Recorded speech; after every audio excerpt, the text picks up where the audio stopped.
کہ ماں کیسے بخشش کراتی. حضور قبرستان سے گزر رہے تھے، قبرستان کا بقی کہیں ہوگا ظاہر ہے، مدینے کے پاس وہی قبرستان ہے بڑا، آگے یہودیوں قبرستان تھا. صحابہ کے ساتھ گزر رہے تھے، ایک قبر کے پاس سے دور ہوئے اور اپنے ہم نے سفروں سے بھی کہا، صحابہ سے بھی کہا ذرا الگ ہٹ کے چلو. کیوں؟ حیرت کی بات نہیں، کہا کہ اس کے مکی پہ عذاب آ رہا ہے، جو قبر کا مکین ہے اس پہ عذاب آ رہا ہے، یہ عذاب نہیں، اس پہ چلو دور ہٹ کے چلو. چلے واپس آئے، دیکھا حضور اسی قبر کے بعد. اب سب نے سوچا کہ ابھی ہٹائیں گے یہاں سے، دیکھا کہ نہیں، حضور اسی قبر کے پاس سے گزر رہے ہیں.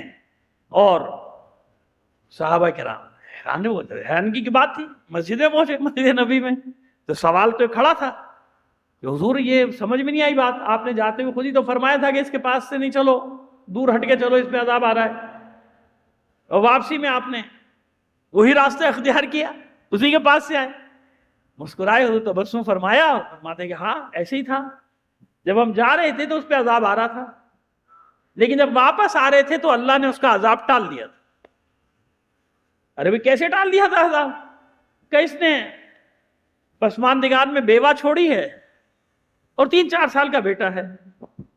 آج اس کی بیوی نے، یعنی اس بچے کی ماں نے، اب میں دیکھیے لفظ ب لفظ روایت نہیں پڑھ رہا ہوں، بہت تفصیلی ہے، خلاصہ کر رہا ہوں تاکہ کوئی لفظ میرے نہ پکڑے، مفہوم بیان کر رہا ہوں آپ کے سامنے تاکہ وقت آپ کا کم لے سکوں. تو تاکہ اب دیکھیے ماں، اس کے دل میں یہ خیال ہے کہ میرا شوہر بہت ہی غلط آدمی تھا، کیا ایسا کام کروں اس کے لیے کہ اس کو قبر میں تھوڑا سا چین ملے.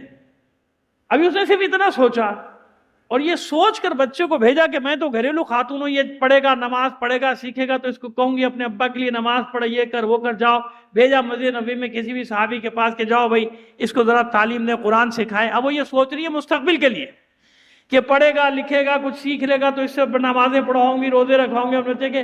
کہتے ہیں اللہ کے رسول فرماتے ہیں کہ اس بچے نے مسجد میں بیٹھ کے ابھی صرف اتنا کہا تھا، بسم اللہ الرحمن الرحیم.